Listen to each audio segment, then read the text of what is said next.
So our Indian theatres beggars కొంచెం హార్ష్గా అనిపించవచ్చు మీకు, కానీ నేను చెప్పేది వినండి. ఈరోజు రాజాసాబ్ మూవీ రిలీజ్ తర్వాత నాకు రెండు విషయాలు తెలిసినాయి. ఒకటి, మన రివ్యూవర్స్ ఎవరైతే ఉన్నారో కొన్నిసార్లు మూవీకి ఒపీనియన్, పబ్లిక్ ఒపీనియన్కి రివ్యూవర్స్ ఒపీనియన్కి మ్యాచ్ అవ్వదండి. లాస్ట్ టైం సంక్రాంతికి వస్తున్నాం జరిగింది. నాకు ఎందుకో ఈసారి రాజాసాబ్ జరుగుతుందేమో అనిపిస్తుంది. మేబీ ఫస్ట్ డే క్లౌడ్స్ అయినా ఇవి ఉండొచ్చు. సో కానీ నాకైతే కొంచెం అలాగే కొడుతుంది నిజంగా అండి. I pity for producers and theatres అండి. ఎందుకంటే ఈరోజు మళ్ళీ మనం చూడొచ్చు, హైకోర్టు జియో రద్దు చేసింది, టికెట్ రేట్లు మళ్ళీ నార్మల్ చేసేయాలంటున్నారు. సో ఈ విషయం గురించి నేను మాట్లాడదాం అనుకున్నాను. దాని గురించి కొంచెం రీసెర్చ్ చేసి మాట్లాడితే బెటర్ అనిపించింది. సో రీసెర్చ్ చేశాక నాకు అర్థమైంది ఏంటంటే, మనం ప్రతి దాంట్లో వెస్టర్నైజ్ మోడర్నైజ్ అవుతున్నాం, కానీ ఈ విషయంలో మాత్రం ఎప్పుడుదో పట్టుకుని వేలాడుతున్నాం. ఇంకా అసలు మీరు చూస్తే US market, UK market, Europe మార్కెట్లో ఫ్రీ మార్కెట్. మళ్ళీ ఎలాగైతే బడ్డీ మీద 5 రూపాయలకి ఇడ్లీ దొరుకుద్ది, 5 స్టార్ హోటల్లో 500కి ఇడ్లీ దొరుకుద్ది. వాళ్ళు ఎలా పడితే అదే ఇడ్లీని అమ్ముకోవచ్చు, ఏ రేట్కైనా అమ్ముకోవచ్చు. అది చైనా వాళ్ళు అయితే ఇంకా ఒక అడుగు ముందుకేసి ఏమంటున్నారంటే, నేను టికెట్ రేట్ మినిమం ప్రైస్ చెప్తారా, నువ్వు ఖచ్చితంగా 150 అంటే 150 కింద అమ్మకూడదు. కానీ మనకేంటి, మ్యాక్సిమం ప్రైస్ చెప్తారు. ఈ ప్రైస్ కన్నా నువ్వు ఎక్కువ అమ్మకూడదని చెప్తున్నారు. అది ఓన్లీ మన ఇండియన్ థియేటర్స్కి ఎందుకు అంటే, ఒకటి మనం అర్థం చేసుకోవాల్సింది ఏంటి, ఇండియన్ ఆడియన్స్ అంటే సినిమా అంటే ప్రాణం, అసలు సినిమా లేకపోతే బతకలేము అన్న కైండ్ ఆఫ్ థింగ్లో ఉండేవాళ్ళు. కానీ అది ఒకప్పుడు, ఎప్పుడు అనేది మాట్లాడితే మీరు ఒకసారి ఒక 50-60 ఇయర్స్ ముందుకెళ్తే, మనకు ఊరిలో ఒకటే థియేటర్ ఉందనుకోండి, ఆ థియేటర్ వాడు ఎంత ప్రైస్ చెప్తే అంత ప్రైజే పెట్టి లోపలికి వెళ్ళాలి అనేది కష్టం. ఎందుకంటే అప్పుడు ఓన్లీ సోర్స్ ఆఫ్ మన ఎంటర్టైన్మెంట్ ఏంటి, థియేటర్స్. ఇప్పుడు థియేటర్స్ ఆడొచ్చి నేను 10 రూపాయల టికెట్ చెప్తున్నా, 15 రూపాయల టికెట్ చెప్తున్నా అంటే కుదరదు. అంత డబ్బులు ఎవరు లో ఇన్కమ్ ప్రొఫైల్ ఎవరి దగ్గర ఉండవు అంత డబ్బులు. సో వాళ్ళని మన ఎంటర్టైన్మెంట్ నుంచి దూరం చేస్తున్నాం అని చెప్పేసి అప్పుడు గవర్నమెంట్ ఏం తీసుకొచ్చింది అంటే సినిమా రెగ్యులేషన్ యాక్ట్. అంటే మన ప్రజలకు ఉన్న ఏకైక మాస్ ఎంటర్టైన్మెంట్ సిస్టమ్ థియేటర్స్ కాబట్టి, సినిమాలు కాబట్టి, వాటి నుంచి మన జనాలను దూరం చేయకూడదని చెప్పి తీసుకొచ్చారు. ఓకే, కానీ ఇప్పుడు అదే సిచ్యువేషన్ ఉందా? లేదు. ఇప్పుడు మన చేతిలో మొబైల్ ఉంది, మొబైల్లో ఫ్రీ కంటెంట్ ఏదైనా చూడొచ్చు. అసలు కొంతమంది జనాలు అయితే 24 గంటలు మన ఇంట్లో ఫోన్ పట్టుకుని కూర్చోడానికి కూడా మనకేం ప్రాబ్లం ఉండదు. మనం సోషల్గా వెళ్ళి ఏదో థియేటర్కి వెళ్ళి ఓన్లీ కొన్ని సెలబ్రేట్ చేసుకునే మూవీస్ వస్తేనే మనం థియేటర్స్కి వెళ్తున్నాం. సో ఇలాంటి సిచ్యువేషన్ ఉన్నా కూడా ఎందుకు గవర్నమెంట్ దాన్ని ఫ్రీ హ్యాండ్ చేయట్లేదు? సరే, ప్రొడ్యూసర్స్కి మీ ఇష్టం వచ్చిన రేట్ పెట్టుకోండి అంటే, ఇప్పుడు మీరు ఇష్టం వచ్చిన రేట్ పెట్టుకోండి అంటే మీరు అనొచ్చు, మరి అలా ఎలా రా, కింద ఉన్న వాళ్ళు సినిమాలు చూడరా, లేకపోతే కొంచెం డబ్బులు లేని వాళ్ళందరికీ ఎలా అంటే, ఇప్పుడు డబ్బులు లేని వాళ్ళందరూ లేదా కొంచెం లో ఇన్కమ్ ప్రొఫైల్లో ఉన్న వాళ్ళందరూ సినిమాకి రావడం మానేస్తే ఒక మాస్ ఇన్కమ్ తగ్గిపోద్ది, నెంబర్ ఆఫ్ టికెట్స్ తగ్గిపోతాయి ఒక సినిమాకి.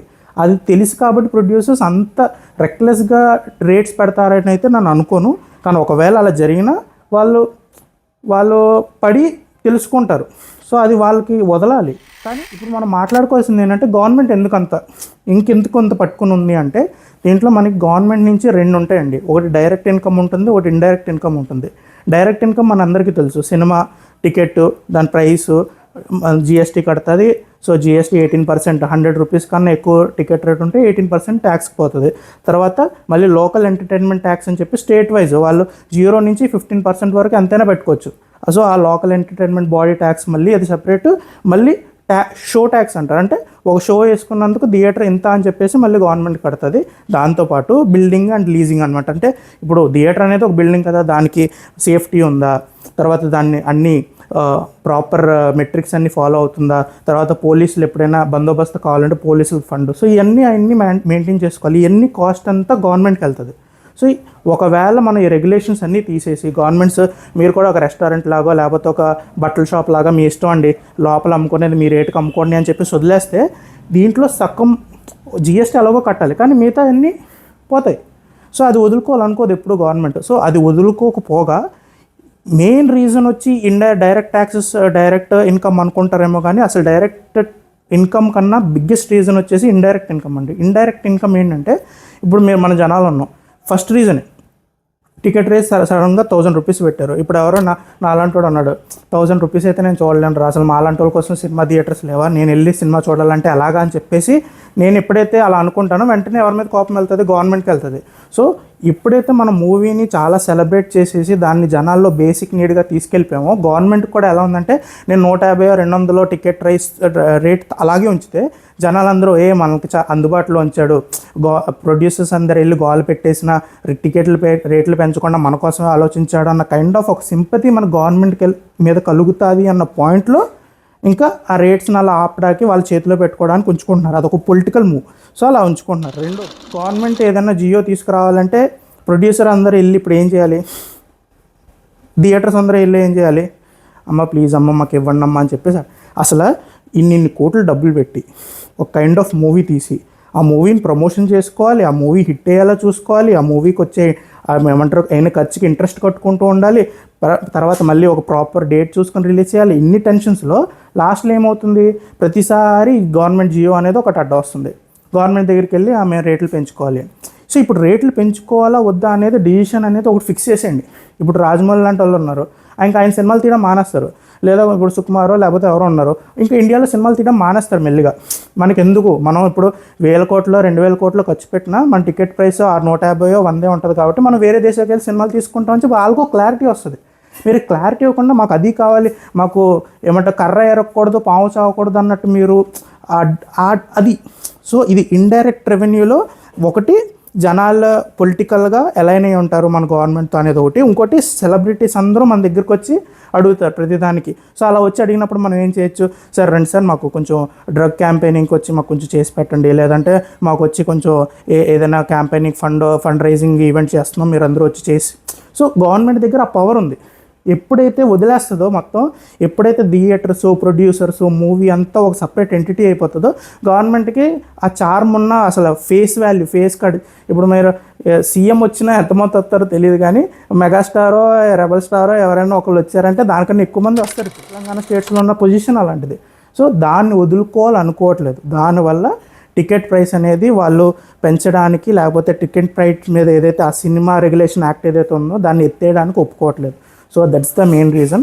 సో మీరు అర్థం చేసుకోండి. ఇప్పుడు మీరు అనొచ్చు, అరే మరి గవర్నమెంట్ మన కోసమే కదా చేస్తుంది అంటే, ఇప్పుడు మీరు గవర్నమెంట్ మన కోసం చేస్తూ ఉంటే ఇప్పుడు పైన ఉన్న వాళ్ళు 1000 కోట్లు 2000 కోట్లు ఖర్చు పెట్టేది ఎందుకు, మీరు ఒక మంచి ప్రోడక్ట్ చూడాలని. పోనీ మీరు ఆ రోజు చూడలేకపోవచ్చు, మీరు ఫస్ట్ డే చూడలేకపోవచ్చు, ఫస్ట్ వీక్లో చూడలేకపోవచ్చు, కానీ ఆ ప్రోడక్ట్ రెడీ అవ్వాలి. ఆ ప్రోడక్ట్ రెడీ చేస్తే నేను ఈ మార్కెట్లో అమ్ముకోగలను, ఈ మార్కెట్లో నాకు ఎంతో కొంత డబ్బులు చేసుకోగలను అనే ఒక హామీ మనం డైరెక్టర్కో ప్రొడ్యూసర్కో ఇవ్వగలగాలి. అంటే మన అది ఇవ్వకపోతే ఎలాగా, ఆ ప్రైస్ పెంచుకోవడానికి దానికి ఆ వెసులుబాటు ఇవ్వకపోతే ఎలాగ మనం. ఇప్పుడు ప్రతిసారి జియో రాకపోతే ఏంటి, ఇప్పుడు ఇక్కడ రాజ్యసభ విషయంలో అదే జరుగుతుంది. ఇప్పుడు వెంటనే హైకోర్టు వచ్చి రద్దండి, అసలు అలా కుదరదండి అని చెప్పేస్తున్నారు. ఇప్పుడు రేపు పొద్దున్న ఏదో పెద్ద సినిమా వస్తుంది, పెద్ద వస్తుంది ఫుల్ ఖర్చు పెట్టారు అనుకుందాం, గవర్నమెంట్ లేదండి అని చెప్పేసి అంటే ఇప్పుడు ఆ ప్రొడ్యూసర్ ఏమైపోవాలి.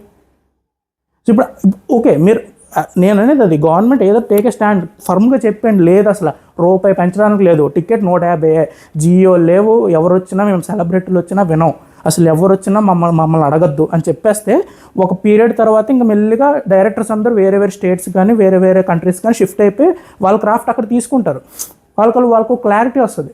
లేదా లేదు సినిమా బతకాలి, సినిమా అనేది ఎంటర్టైన్మెంటు, అది పెరుగుతుంది, దాని బిజినెస్ పెరుగుతుంది, దాంట్లో క్రాఫ్ట్ పెరుగుతుంది, సో దాని మీద ఖర్చు కూడా పెరుగుతుంది, కాబట్టి ఆ ఖర్చుకి తగ్గట్టే మీరు మీ ప్రోడక్ట్కి తగ్గట్టే మీరు టికెట్ ప్రైసెస్ పెట్టుకోండి అని చెప్పేసి మీరు ఇస్తే, ఒకవేళ ఫర్ సపోజ్ మీరు అనొచ్చు అంతంత రేట్లు పెట్టేస్తే మళ్ళీ వాళ్ళు ఎలా చూస్తారంటే, ఇప్పుడు మంచి సినిమా ఉందండి, ఫుల్ సూపర్ ఉన్న సినిమా, ఇంకా అసలు ఆ సినిమా కన్నా బెస్ట్ సినిమా లేదనుకోండి, మీరే ఏదో ఒకటి చేసి సరే తగ్గాక వెళ్దామనో వెయిట్ చేసో ఏదో ఒకటి చేసి థియేటర్కి వెళ్తారు.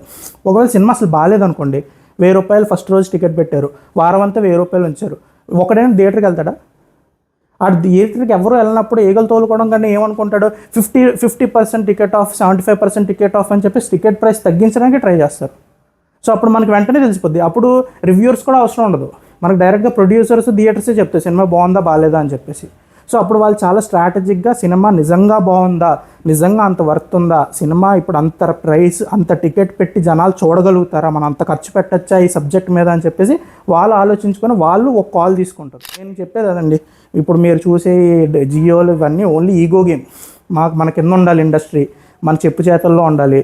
జనాలందరూ మేము ఏందో సినిమాకి ఫ్రీగా ఇచ్చేస్తున్నాం, బట్టల మీద క్యాప్ లేదు, ఏమంటారు రెస్టారెంట్ మీద అంటే క్యాప్ అంటే హైయెస్ట్ ఇంత ఇడ్లీ ఇంత కమ్మాలి అని చెప్పేసి రూల్ లేదు, లేదా ఒక టీషర్ట్ అసలు పేరు కూడా తిరగని బ్రాండ్లు బోల్డ్ ఉంటాయి, అవన్నీ అన్నన్ని వేలకి ఎందుకు అమ్ముతారో మనకు తెలియదు, దాని మీద అలాంటి మార్జిన్ లేదు.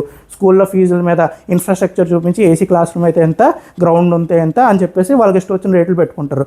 మెడికల్స్లో ఈ ఎక్స్రే అయితే ఎంత, సిటీ స్కాన్ అయితే, అదే సిటీ స్కాన్ వేరే దగ్గర తీసుకుంటే ఇక్కడ మాకు ఏసీ 2 ఏసీలు ఉన్నాయి, అక్కడ ఒక ఏసీ ఉంది కాబట్టి ఇది ఎంత. సో అది మీకు అర్థమవుతుందా? మన బేసిక్ నీడ్స్ అవి, ఇది కాదు. కానీ దీన్ని చూపించి, దీన్ని ఒక పెద్ద భూతంలో చూపించి మనల్ని అందరినీ అటే పెళ్ళి పోరాటం చేయకుండా, అటే పెళ్ళి క్వశ్చనింగ్ చేయకుండా జనాలందరినీ ఇక్కడ ఆ సినిమా రెగ్యులేషన్ యాక్ట్ అని చెప్పేసి ఒక యాక్ట్ పెట్టేసి వాళ్ళందరినీ ఇక్కడ ఒక బకెట్లో కూర్చోపెట్టేసి వాళ్ళు ఎంజాయ్ చేస్తున్నారు. So it's only power game అండి. సో ఆ పవర్ ఈ చేతిలోంచి వెళ్ళకూడదు. ఆ స్ట్రీమ్ మీడియా అంటే ఈ ఇన్కమ్ పక్కా మనకు వస్తుంది అని చెప్పేసి ఏదైతే వాళ్ళు ఫిక్స్ అయిపోయి ఉంటారో గవర్నమెంట్, అది మనకి ఈ ఇయర్లో తగ్గకూడదు అనేదే వాళ్ళ ప్లాను. సో అది నేను ఎప్పటి నుంచో మాట్లాడాలనుకుంది. సో ఐ గెస్ మీకు అర్థమవుతుంది. సో దాన్ని బట్టి మీరు ఏ కాల్ తీసుకుంటారు. మీకు నేను చెప్పింది ఏమైనా తప్పు అనిపిస్తే, మీరు ఏమైనా డిఫరెంట్ వ్యూస్ ఉంటే ఖచ్చితంగా కమెంట్ చేయండి. So that's all. So our Indian theatres beggars అంటే మన గవర్నమెంట్స్ చేసేస్తున్నాయండి, ప్రొడ్యూసర్స్ని కూడా అలాగే తయారు చేస్తున్నాయి. వాళ్ళు బాగుపడాలి అంటే కొంత ఫ్రీ హ్యాండ్ అయితే ఇవ్వాలి, లేదా స్ట్రిక్ట్ రూల్ పెట్టండి. వాళ్ళు వేరే దేశాల్లో వేరే స్టేట్స్లో చూసుకుంటారు.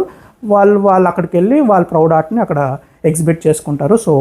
సో ఇక్కడ షో ట్యాక్స్, ఎగ్జిబిషన్ ట్యాక్స్ కట్టేదానికన్నా వేరే కంట్రీకి వెళ్ళి చేసుకోవడం చాలా బెటర్ అని నాకు ఇప్పుడు అనిపిస్తుంది. సో మీకు ఏమనిపిస్తుందో చెప్పండి, కమెంట్స్ చేయండి, లైక్ చేయండి, సబ్స్క్రైబ్ చేయండి. సో రేపు మళ్ళీ ఇంకో దాంతో కలుద్దాం. అప్పటి వరకు బాయ్.